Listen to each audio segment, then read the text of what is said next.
On the world of Roshar, the Unmade have been considered myths in the centuries since the Radiance betrayed mankind, and the Shards of Roshar have been working in the background, affecting what they can in order to satisfy their intents, unknown to most modern Rosharans. While some characters have been warned to ignore these as distractions, we can't put them aside when preparing for Wind and Truth. Now, this is your jumping off point if you are looking to avoid spoilers for any of the books listed here on the screen. This video does not consider or cover any potential preview chapters that may have come out by the time this video is published.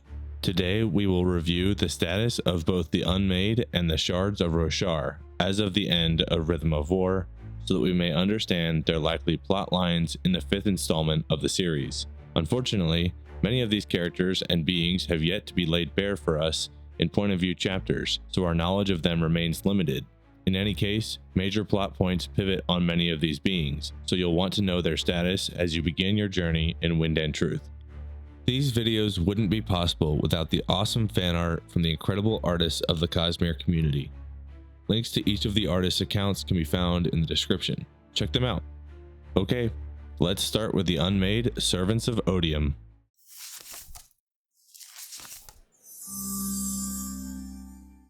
While the Heralds dealt with the abandonment of the Oath Pact, the Unmade have been mostly dormant on Roshar since Odium. The Unmade almost seem to be parallels to the Heralds, given their connection to Odium, though the abilities of the Fused could be seen as analogous to the Heralds due to their ability to return from death. There are 9 Unmade, matching the number of the enemy, the number of shadows surrounding Odium's champion, and Dai-gonar's vision. The Unmade were not known to most of the world, even in legend, in the lifetimes of our current characters, until the return of Odium and the True Desolation. Their impacts so far have ranged from academic to story-altering, with varying abilities and personalities, so we have quite a bit to review heading into Wind and Truth. So let's go through them, going from least likely up to most likely to impact the story in the final climax of the first arc of the Stormlight Archive. The most prevalent Unmade Spren in Dai-gonar's story was Nergaoul, the Thrill. As of the end of Oathbringer, he had captured the Spren in a gemstone, the King's Drop from Thelna. Now captured, the Unmade is unable to manipulate soldiers into bloodlust during battle. At some point in the year between the Battle of Thalen Field and the beginning of Rhythm of War, the Coalition decided to sink the enormous ruby somewhere in the southern depths, encased in an aluminum box at the suggestion of Wit. It's undetermined whether this will be enough to keep the Thrill contained forever, or if the Fused will be able to find the gemstone in Shadesmar, as the ocean in the physical realm is land in the cognitive realm. For now, it seems Nergaoul is off the board. The death rattles that are pervasive in the Way of Kings epigraphs are caused by Moelach, another mindless Unmade like the Thrill. Prior to the beginning of the Way of Kings, Moelach was near Kharbranth, where Taravangian's silent gatherers collected samples of death rattles from captive patients and beggars. As they died, Moelach's proximity affected their ability to see the future, causing the dying to speak a cryptic message just before expiring. Taravangian, his silent gatherers, and the diagram used these prophecies to plan and maneuver their way through the years leading to the Everstorm's arrival. Based on the endnote of the Way of Kings and tidbits of information in Oathbringer, Moelach has migrated from near Kharbranth to the Horneater Peaks. In fact, this endnote was written by the head of Taravangian's silent gatherers, who was on his way to track down Moelach to regain access to the death rattles. It's likely we'll see some sort of impact from this Unmade's location in the upcoming novella Horneater, set between Rhythm of War and Wind and Truth. Hopefully Rock doesn't produce a death rattle himself. According to Sanderson, the end of the entire series is hidden within the first 2 books of the series, which leads many to think the death rattles are the puzzle to solve. Perhaps we'll get our first death rattle since Words of Radiance in Horneater, but it doesn't seem likely to happen in Wind and Truth. In any case, we'll have future videos covering the death rattles we've observed as of each book release. There are a handful of Unmade that we have lost track of, and therefore could be in Shinovar awaiting our protagonists. The last we saw of Re-Shephir, the Midnight Mother, she was fleeing from Shallan's light-weaving abilities in the Gemstone Pillar Room in the basement of Urithiru. Re-Shephir's abilities to spawn Midnight Essence were seen first in one of Dai-gonar's visions in the Way of Kings, and she used them directly to influence the tower in Oathbringer, imitating the violence among the new residents. Since fleeing, Re-Shephir's location is not known. Szeth and Kaladin have yet to face the black smoky creatures, so if the Midnight Mother is one of the Unmade currently in Shinovar, that would prove to be a new challenge for them.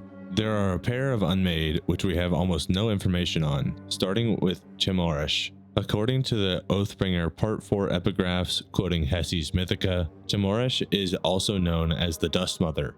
The origin of the title is not known, and that is the extent of the knowledge available to us on this Unmade. Perhaps this is the Unmade who affected the Devar household?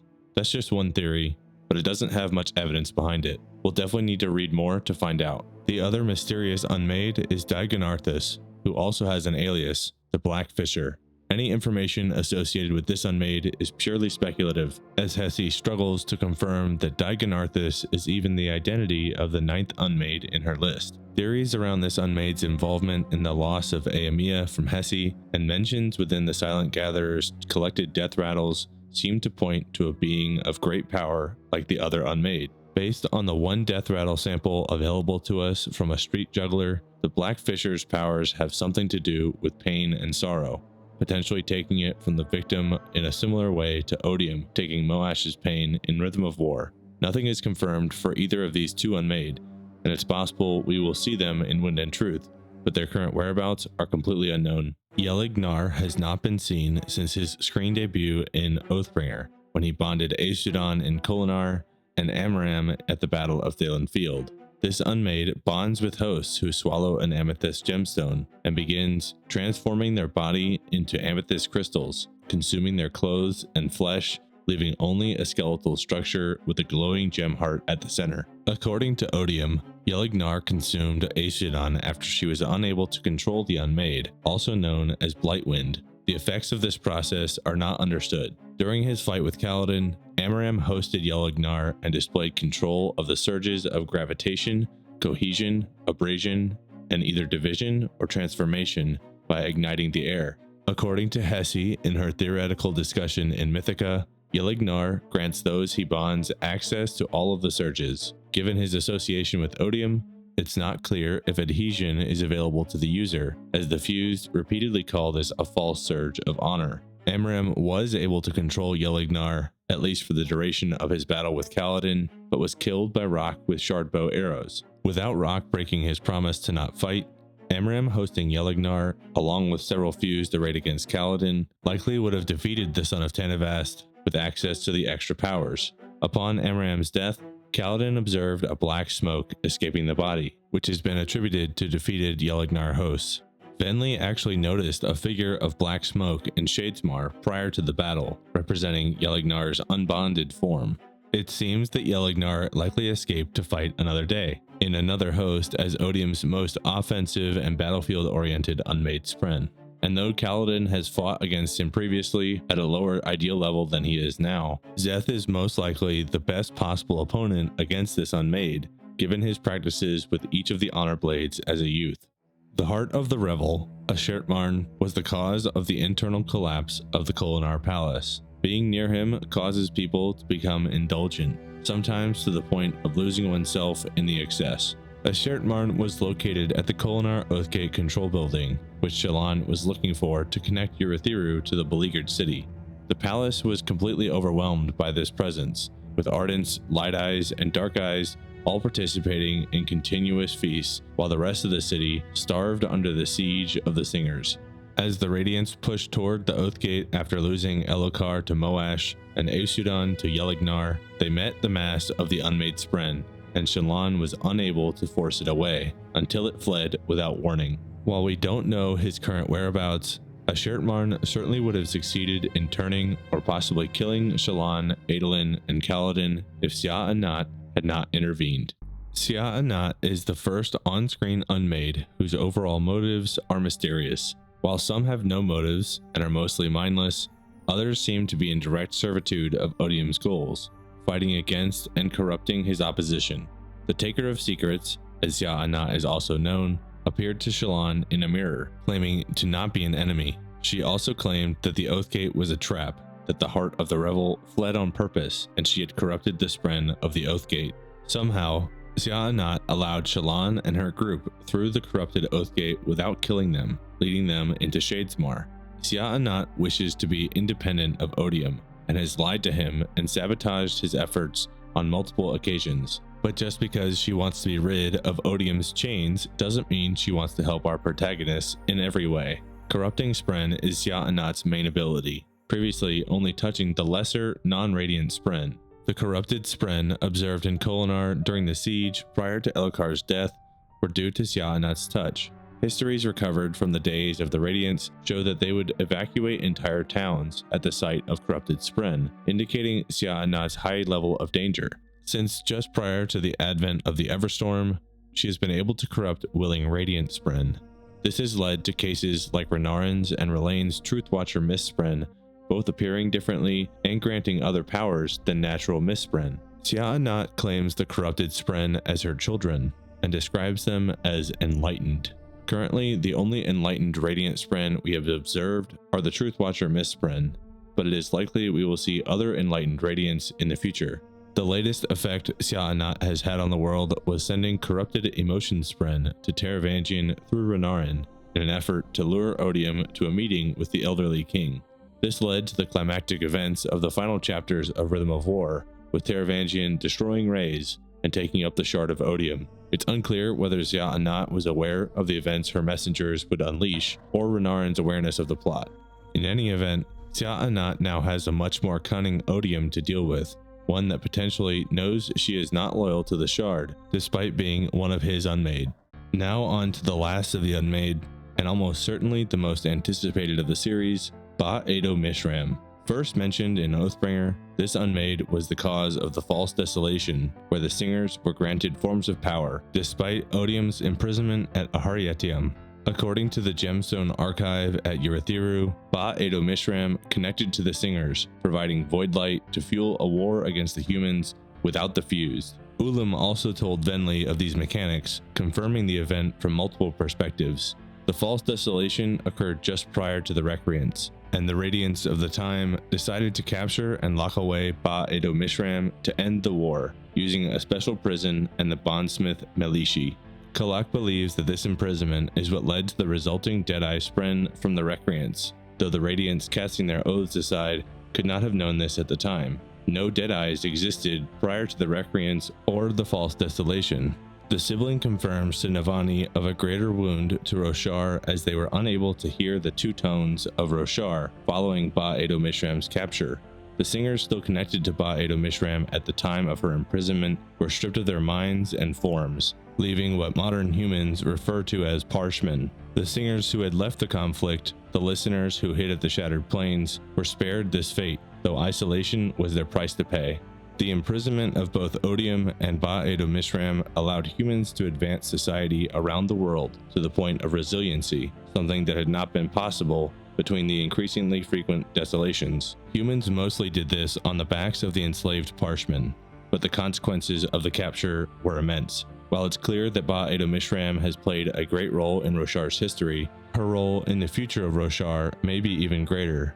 Cultivation, as mentioned earlier, pleads for someone to find and release Mishram, suggesting he may have been familiar with the Spren beyond her status as an Unmade or combatant. It's undetermined whether her release would reverse the effects of broken oaths on Radiant Spren, such as Myalaran or Testament, or what it may do immediately to the Singers of Roshar, who have recently begun fighting for their independence with their minds returned. It's also unclear what Ba-Ado-Mishram's motives may be if released, but Shallan seems to be set on a path to find the gemstone containing the Unmade, as the Ghostbloods are also searching for it. The Ghostbloods' intentions for Ba-Ado-Mishram are undisclosed, though we know they are interested in transporting Stormlight and Investiture between planets, and we know that Ba-Ado-Mishram's abilities involve connection in some way. All of this is happening during the final days before the duel at the top of Urithiru, likely ending in multiple coincident climaxes as the fates of Dai-gonarthis and Odium are decided.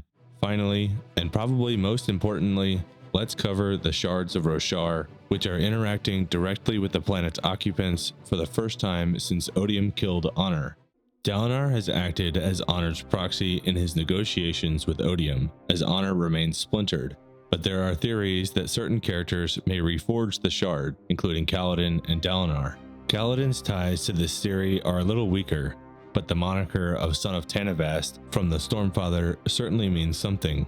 We haven't seen a shard be reformed from being splintered in the Cosmere prior to the release of Wind and Truth, but Dai-gonarthis has called himself Unity, and Honor's messages instruct him to unite them.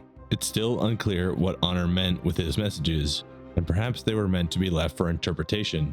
Each time Dai-gonarthis believes he has come to a conclusion on what he is supposed to unite, he takes another step and finds there's more.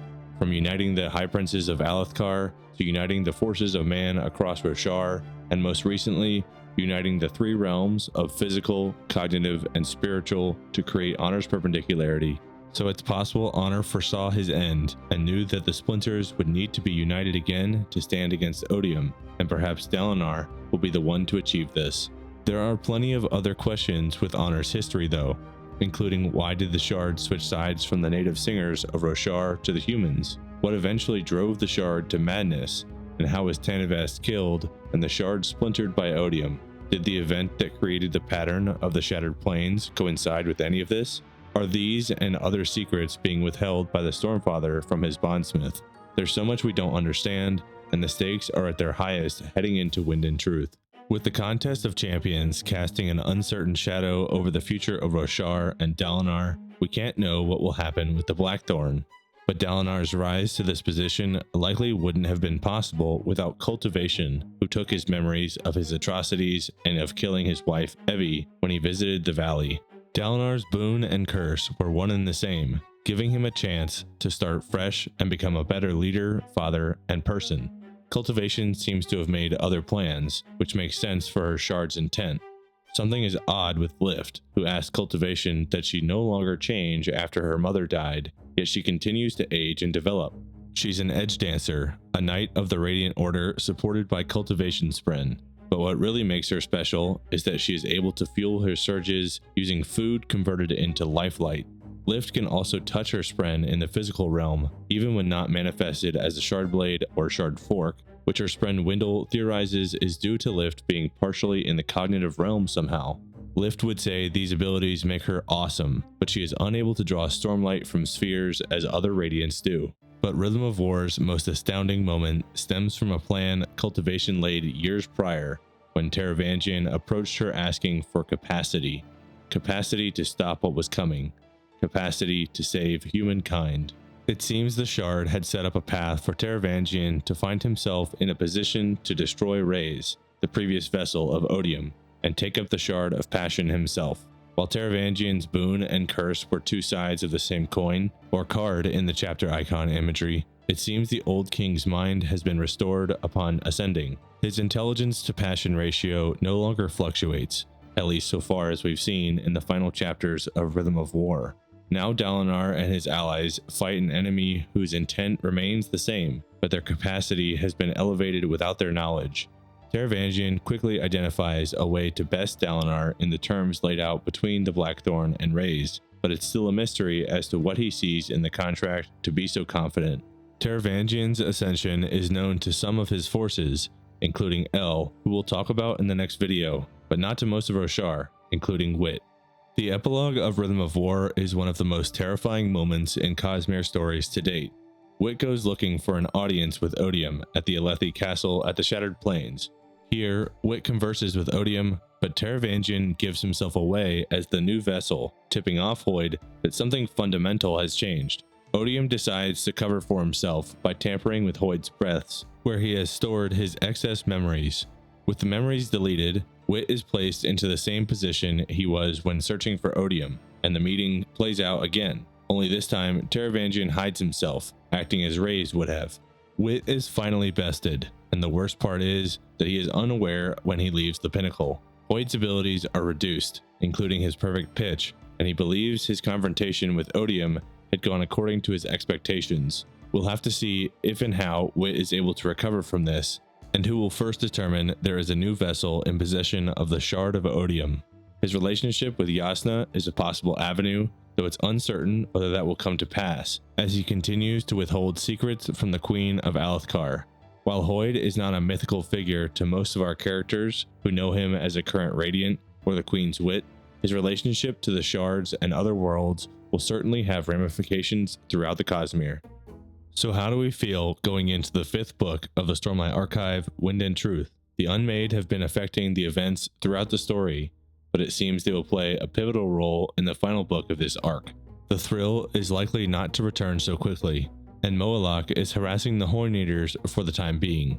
It's possible there are 5 Unmade arrayed against Kaladin and Szeth in Shinovar, with Sja-anat as a wild card, and Ba-Ado-Mishram as the focus of at least one major character's story. Finally, the Shards are always at play in the Cosmere, whether directly or indirectly.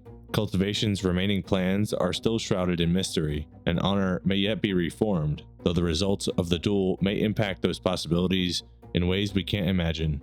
And of course, with Taravangian as Odium, his revitalized capacity could alter the course of every speculation made here today. With all that in mind, what do you think happens in Wind and Truth? What are your predictions for the Unmade and the Shards? Leave a comment below. If you have questions about the content or art used in this video, post them in the comments as well. We hope this has been helpful in reviewing the playing field ahead of the largest Stormlight Archive novel published to date, with likely the largest Sanderlanche in the Cosmere so far. If you haven't checked out our other videos in the playlist, make sure to add those to your queue. Following this video, there will be one last pre-release discussion on the Contest of Champions in the final 10 days, laid out by the fused L at the end of Rhythm of War. Thank you so much for watching, and make sure to like and subscribe for future videos. After all, we need to unarchive all these secrets.